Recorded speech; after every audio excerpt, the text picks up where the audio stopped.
to me, I honestly, the time flew by for me just because I was so like every presentation I was really excited about, and every presentation delivered, in my opinion. Um, and my goal with this is to create called what we call a TAZ, a temporary autonomous zone.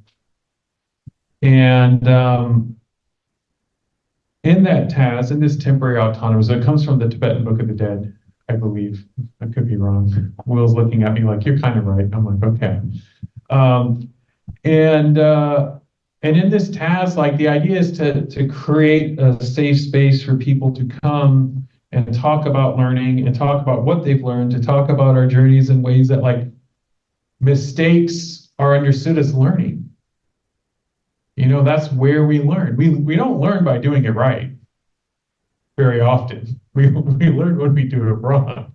Doing it right just kind of releases some dopamine and you feel good, but you may not feel like that was right yet until you do it wrong, and then you're like, oh, that was right. And that to me is a big part of what we're getting to hear here is people's journeys, people's mistakes, and what people have learned, but then also getting to celebrate when they did get to learn that what they were doing was amazing. When we got to hear community artists, like one of the things about community arts, to me, if I'm being like really anthropologic about it, is that one of the reasons it's tough to see yourself and not have imposter syndrome is that you don't have millions of dollars.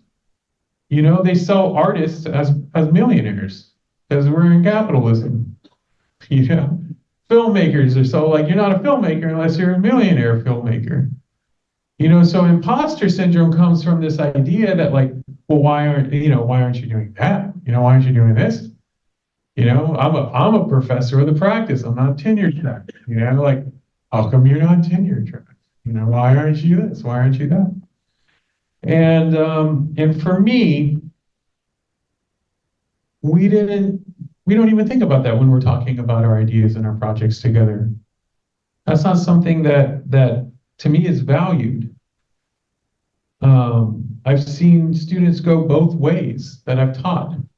I've had students that are anarchists that become millionaires, being on Shark Tank, and literally.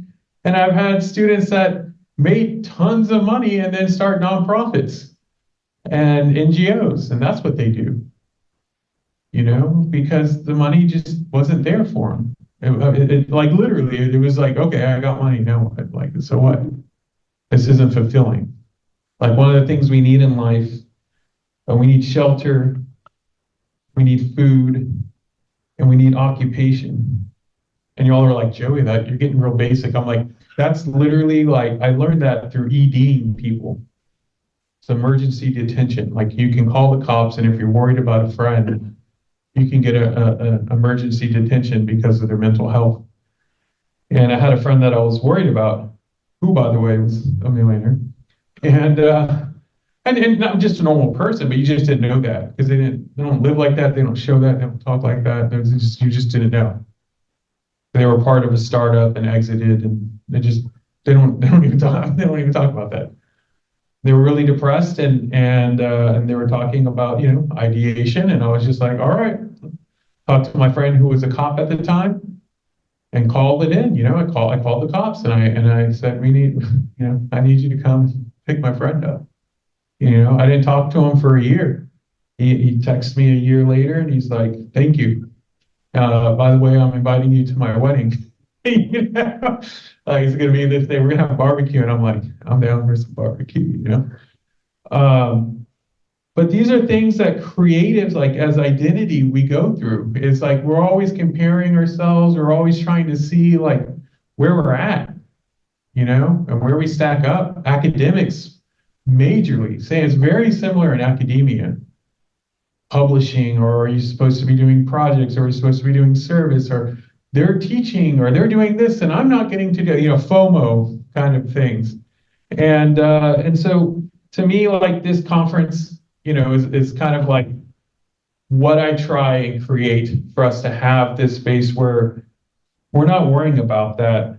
We're just talking about what we love to do and sharing our passions and letting that do the talking instead of talking about, well, how do I get famous, right? How do I become one of the things that I talk to my students about this semester, anybody in my advanced social media class here? Yeah, we talked about, we got one left. In my advanced social media, we talked about authenticity. Because like authenticity on social media right now is huge. It's big. Be your authentic self. Be authentic. You know, I live an authentic life. And one of the first things I told students is that authenticity is not something you ascribe to yourself. Okay, just to remind everybody, you know, authenticity is something that is ascribed to you by others, right?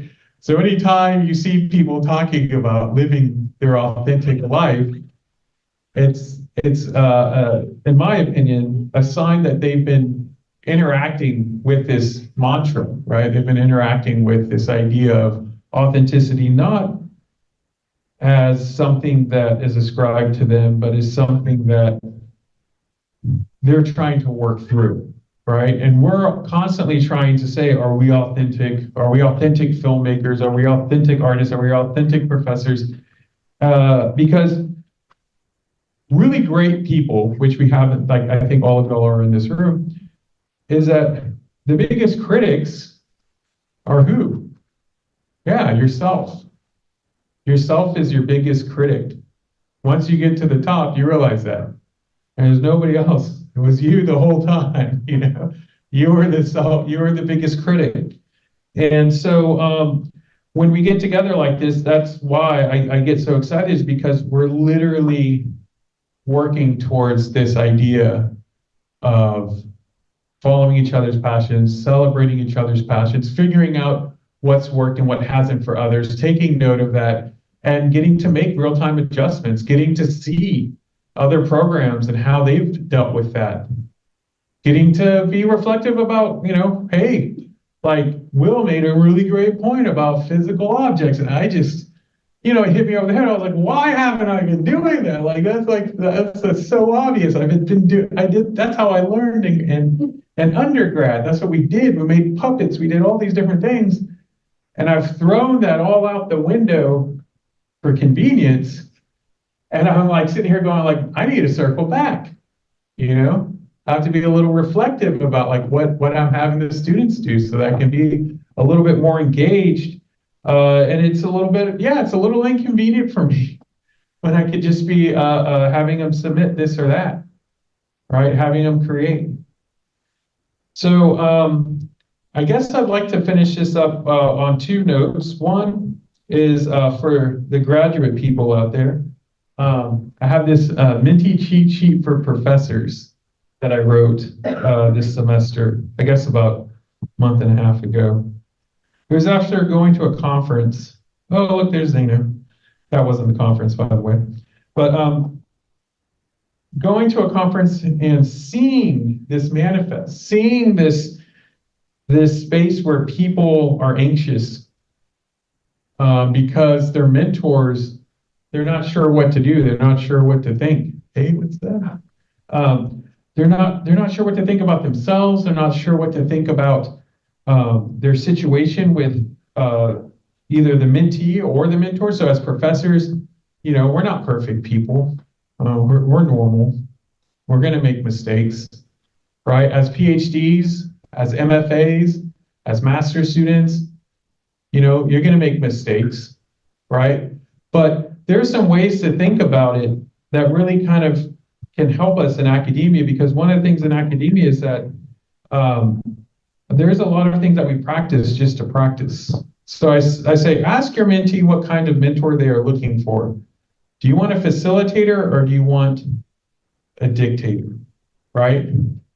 Many people, many believe they want a facilitator, meaning like me. I'm like, you can do whatever you want.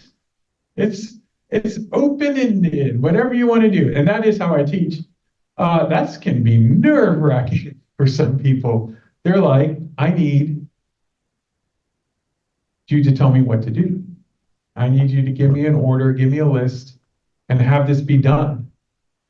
Others want to know you support their work. Right? Many believe they want a facilitator only to learn later. They wanted to be told what to do, how to do it, and when to do it. Others want to know you support their work, believe in their autonomy, and that you will support them when tackling academic permissions and administrative circuses.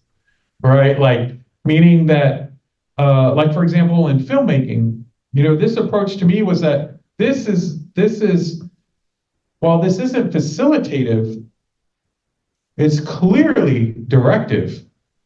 And there's nothing wrong with that. Because you know what the field of filmmaking is? It's directive. The money side of filmmaking is directive.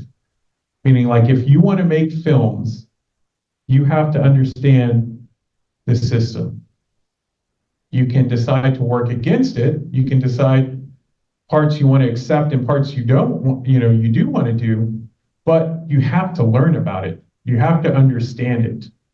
And so for me, that's why I got so excited about y'all's presentation, was because y'all have set up a directive setup where you're facilitating learning in a way that's going to let them make a decision on whether this is what they really want to be doing. Because to make money, because this, one of the hard things about school right now is that as much as we love liberal art and fine art degrees, is that people do expect to go and work afterwards. It's kind of one of those things, and all the professors are like, a smile. But they do expect to go and find something to do after this. And I feel like a program like y'all are talking about is giving them that real taste. That real taste to let them know, like, hey, is this something I want to do? Because what's cool about it is that if they don't, they will get out pretty quick. They'll be like, this is not for me, I'm out. And you all will be happy, they will be happy, and we can move on. It's not hanging on and them going like, there's something wrong with me. It's like, no, you just don't like, it's okay. It's okay that you thought you wanted to make films, but you really want to be a social media influencer, which is fine. You really want to make YouTube short films. And you know what? They may go, like, I had a student just this semester, I circled back on, okay? She was in my one of my first 230 courses. And she's a social media influencer. And her friends are social media influencers. I was showing a Hot Ones, and one of her friends was in it. Hot Ones is where they eat wings that are really hot. I don't know if y'all have ever seen that. It's a challenge. And there was this guy, Gary Vanderchick, that was in it. She's not friends with Gary, don't worry, for those that know who he is. But he was talking about this guy, Dallas, and who's an influencer. And she's like, oh my gosh, she like took a screen cap, sent it to Dallas, and like, you were on like Hot Ones. They were talking about you. Well, and she posts all these social media influencer posts. She's getting, she's been working on like all these different ways of dealing with anxiety, ways of dealing with her own life challenges. And so she wrote a book. And I was like, oh, okay, cool. I mean, I'm very supportive. And so this is her right here. She has 18,000 followers. And she just published a book. Where is it? Trying to find it. No, not that one.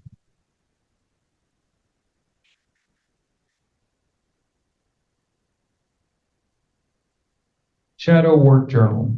Okay, so if we come over here, we go into Amazon, we type in Shadow Work Journals, they're down.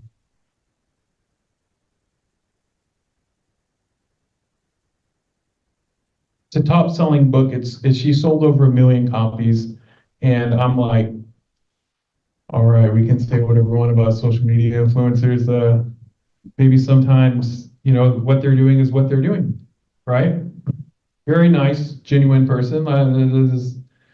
it's one of those things where, for me, you guiding through your journey of like whether it's undergrad, just doing something, TIG welding, MIG welding, like lawn care. I taught my son how to do lawn care this spring. You figure out what it is that you are passionate about, and you have to find your way, but you have to be comfortable with it. And all that to say, I really appreciate y'all coming. I know I may have sounded a little preachy, but what I'm really trying to get across is that everybody in here does that. Everybody in here is a creative in some way. You wouldn't have made it to the end if you weren't. Okay? You would have figured out some way. The last thing I want to say before I skedaddle out of here. Oh, look at that. I got to click on this real quick. Hold on. What's this? Oh, man. After all this time, I'm finally making progress at BS aerials. Oh, backside aerials. So, so the person that's giving commentary, that's him in the video. This is Gabe. And I want to share one story real quick before we finish up, which is why I love doing what I do here. And one of the things that I love doing here is I love going to the TAMU skate meetups, TAMU skaters.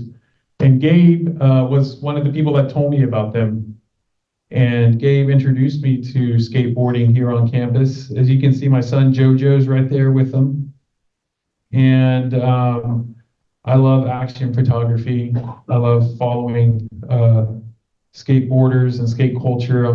We're actually in the midst of a skateboard art project. Ernesto, who's out with his kid, he's working on one. I've got Gabe working on one, and I've got about 6 other skateboards that we've collected so far. And it's just been amazing. It's been amazing to kind of see this counterculture on campus, to get to watch them skate, to get there's my son again, to get to watch people get to be creative and have creative outlets and go to the skate parks. They teach my son how to skate, which is amazing. I think it blows my mind. One of the things about Aggie skaters is that like they really are Aggies and then they're skaters. So it's like the school gets made fun of sometimes for being conservative, but one of the things about conservative people is that they're very friendly and open to other people, even though it doesn't sound like they are, when they do counterculture. So when you go to skateboard, everybody there just wants to support each other, and they create what I call this like this crazy safe space that you don't see at every skate park, I would say, right, Gabe? Like,